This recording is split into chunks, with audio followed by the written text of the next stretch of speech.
Good evening. What's up, guys? It is Christmas time. Anyone excited for Christmas?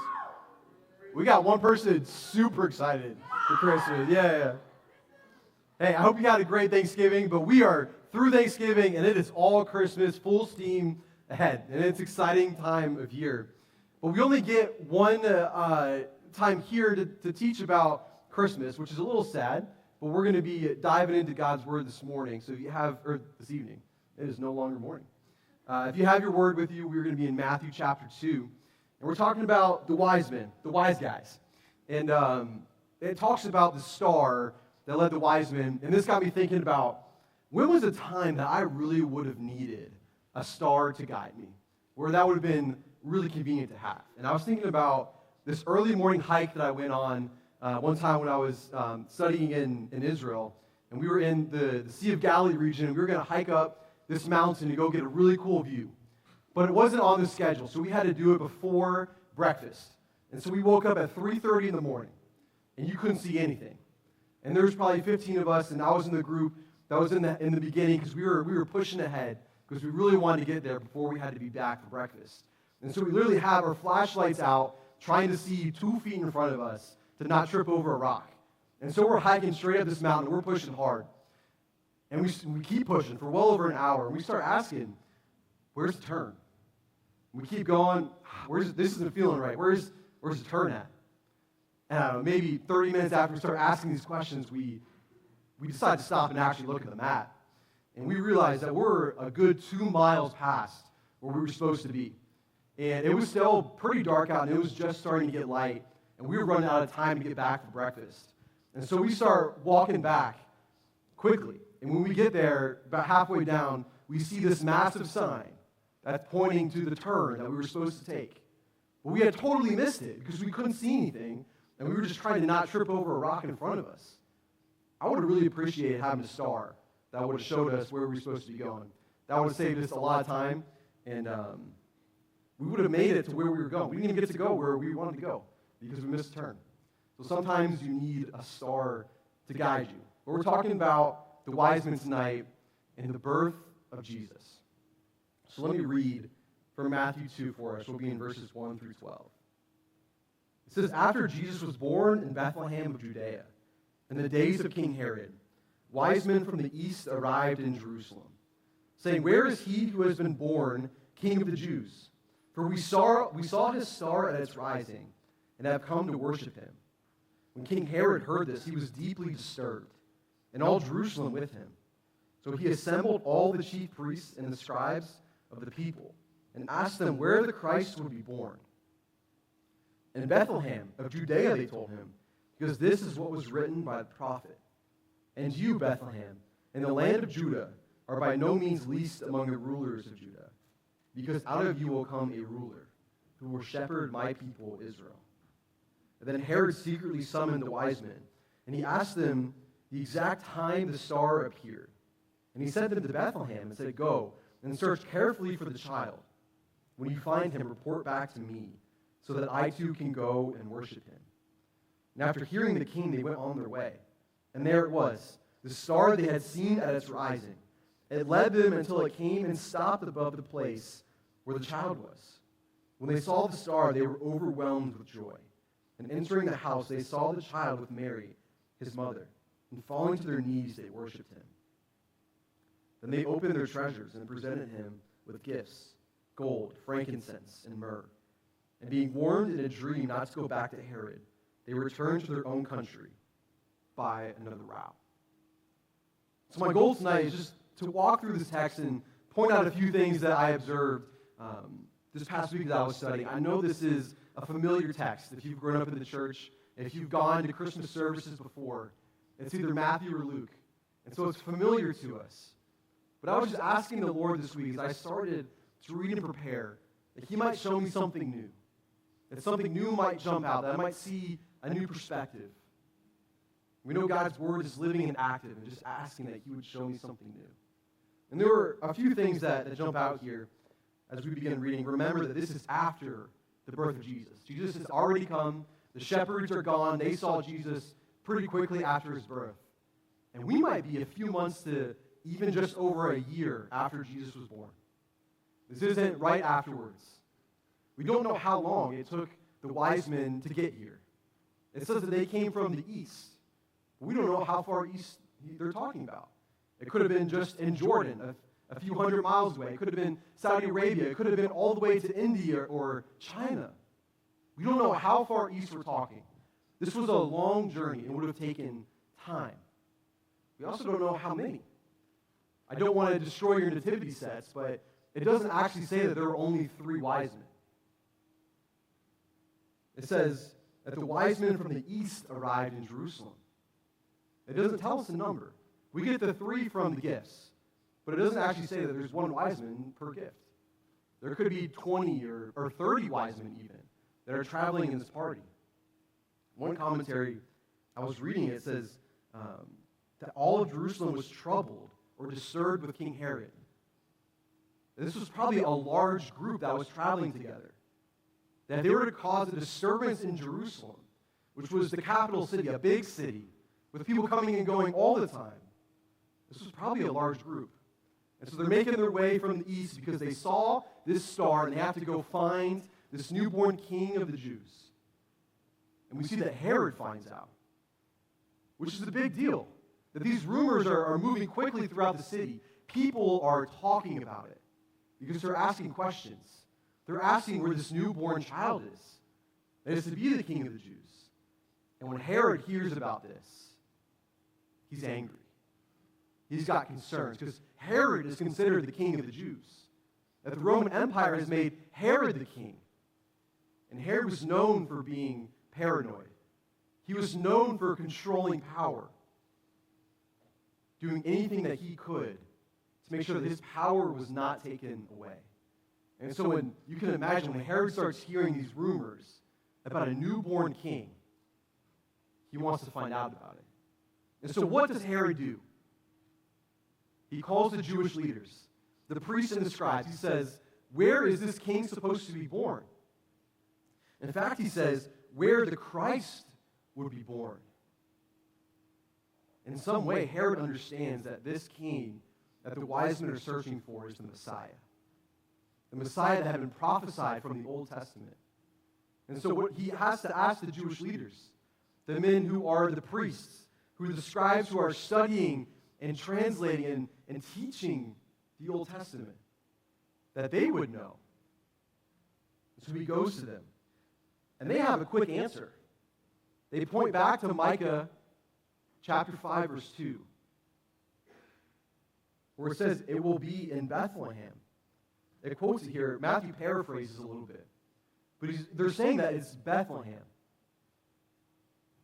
And I just found it really interesting that there was no question in their minds where the Messiah was to be born.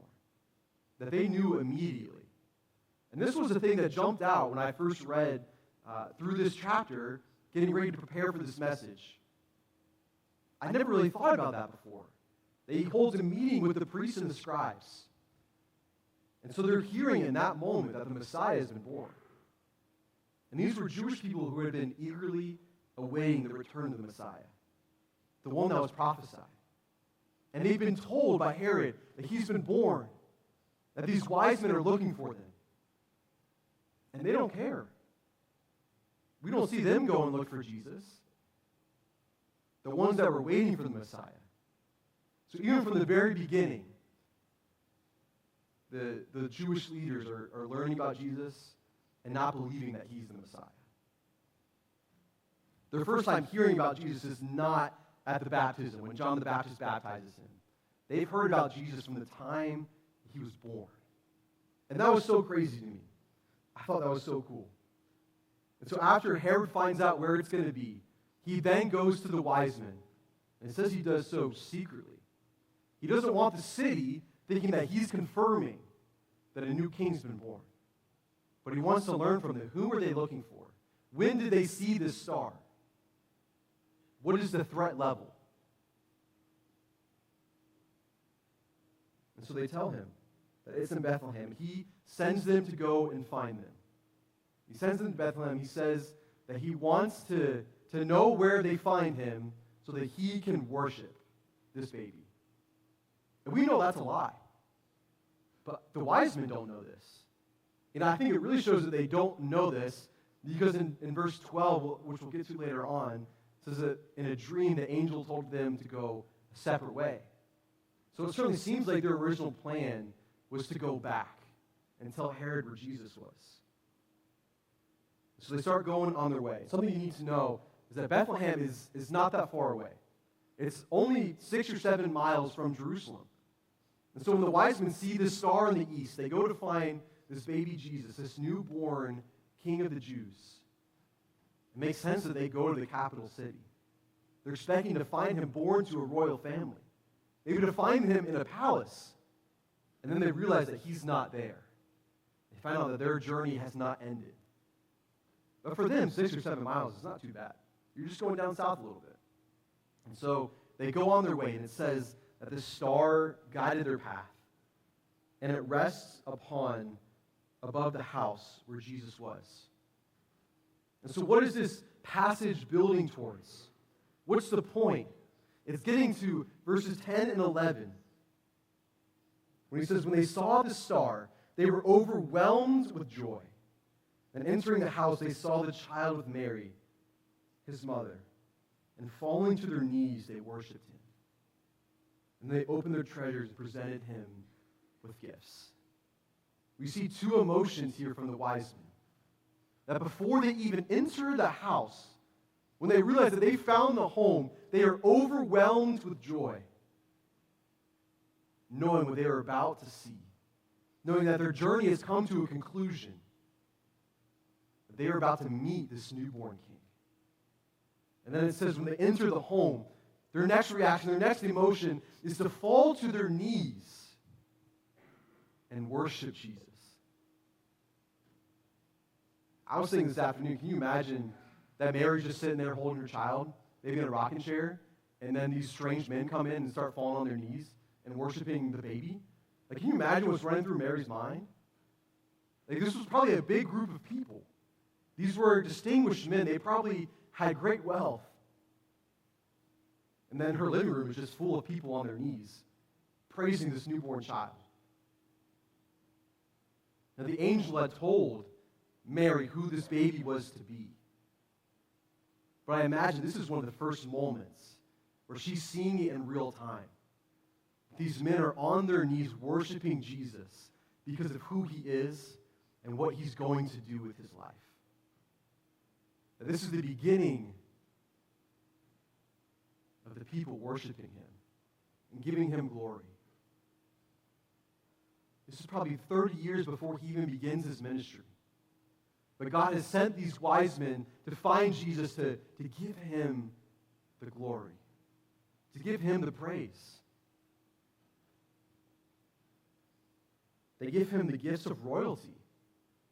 It was tradition when you visit a king or a royal court or anybody of nobility, it was tradition that you would bring them gifts so that you would honor them. And this is what they do with Jesus. They bring him these expensive gifts, that they are honoring him as a king. And he's still a baby. He might not even be walking yet. And he's already got gold. How crazy is that? And then after they worship and give him gifts, we don't know how long they stay here. I don't even know if they spent the night. Well, it seems like they came to him in a dream. Forget that. They spent at least one night. Because the angel comes to them in a dream to warn them to not go back to Herod, to protect this child. And this was not easy. Like, they believed what the Lord had told them in their dreams. Because it would have been so much more natural to just go back up to Jerusalem, because that's where all the routes would have been. They had to go way out of the way to go to the east and to the west to return home. You just kind of picture Jerusalem like it has a 270 outer belt where it's got all the trade routes. It would have made way more sense to go through there. They're taking back roads now to get back to their hometown because the angel came to them. But what does this ultimately lead to? The really new thing that I felt like I took away from this is, as I was studying in the commentaries, one of them pointed out there are 4 responses to the announcement of Jesus' birth. that we see in this passage. There are 4 different groups of people that learn that Jesus has been born. And they all have different responses. The first one is King Herod. King Herod's response is anger and paranoia. That he is angry that people are talking about a different king that's been born. And he's paranoid about losing his power. The second one is the city of Jerusalem. The people in the city, that they hear about Jesus. The rumors are floating around. They're hearing that a new king's been born. Most of them were also Jewish. They were awaiting the Messiah. But yet it was too much trouble for them. So they left it alone. That was the second one. The third one is the scribes and the priests. That they know about the prophecy. They're told by Herod that these people are looking for this newborn child. They're told that Jesus has come, the Messiah. And yet they do nothing. Their response is apathy. They hear and they understand and they do nothing. Then lastly is the wise men. They're told about his birth, and they take that knowledge and they turn it into action. They leave their hometown and they go searching for this child. And even when they come up just short, they keep seeking. And then ultimately they find him. And their response when they find him is to fall to their knees and worship. That their understanding and their knowledge leads to their action. Which is worship. So as I was thinking about these 4 different responses to the announcement of his birth, I was just thinking that it's the same way for the gospel. That there are different ways that people can respond to the good news of the gospel. I was thinking about the parable of the sower, the seeds, the different soils. That there are a variety of different responses. And I'm sure there are a number of different responses in this room. That some people, when they hear the good news of the gospel, that Jesus has died for their sins on the cross, that they respond in anger. Have you ever seen someone get angry at the good news of Jesus? It happens. Some people get angry that Christians believe that it's the only way to heaven.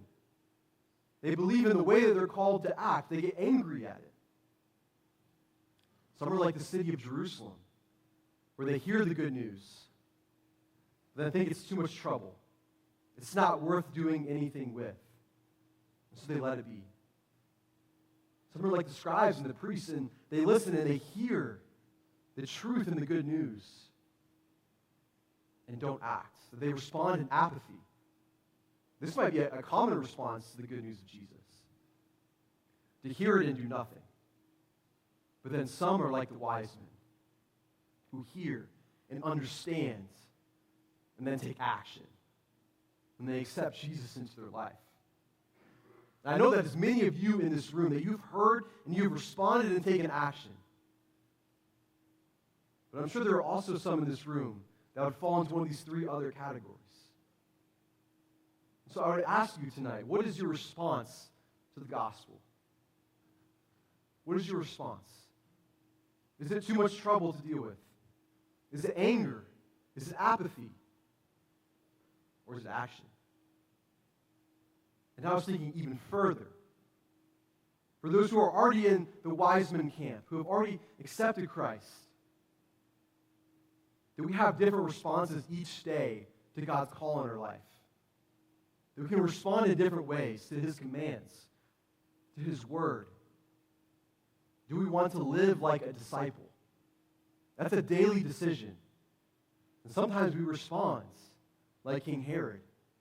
We respond in anger at God for what's happening in our life, for what he's calling us to, for the situations that we find ourselves in. I think if everyone who knows Jesus really thought about it, you could find times where you responded in anger, where you were angry at God. We've all been there. Sort of like the city of Jerusalem, where it feels like it's too much trouble today, where it's not worth it to follow his commands, to live as a disciple. Some days are like the chief priests and the scribes, where you know what you're supposed to be doing, but you just don't care. For whatever reason, you're in a season, a day, a week, or a few months where you just don't care to follow the commands of God. And then what we're striving for, the good days, when we respond like the wise men, when God calls us to do something, when we're reading His Word, when we're learning His will for our life, that we respond in action out of an understanding of the truth of His Word. So the first question is, what is your response when you hear the good news? But then further, what is your response when God calls you to action? When God calls you to grow? When He calls you to do something that's uncomfortable? Something that you don't want to do? What is your response? Are you going to respond like King Herod? Are you going to be like the people in the city of Jerusalem? Like the priests and the scribes, are you going to be like the wise men? And I'm not saying these are the only four responses, but this is what we see in this text. I urge you and I encourage you to respond in action. To respond in worship of our God for what He has done. When was the last time we were overwhelmed with joy in the presence of Jesus? And following Him and what He's done for us? When was the last time that we fell to our knees in worship? Giving Him all the glory. What is your response to the good news? What is your response when God calls you to action? May this be at the front of our minds as we enter this Christmas season. So I don't know what your response is tonight. Maybe the Lord will call you to fall to your knees and worship. Maybe He's going to call you to take a step. Maybe He's calling you to accept the gospel for the first time. Guys, I would just encourage you to take this time tonight as we sing this next song to really reflect on this Christmas season that we're entering into a few weeks leading up to the 25th, where we celebrate the birth of Jesus. Not just His birth, but what that birth means because of the life that Jesus will live. Let's have that on our mind.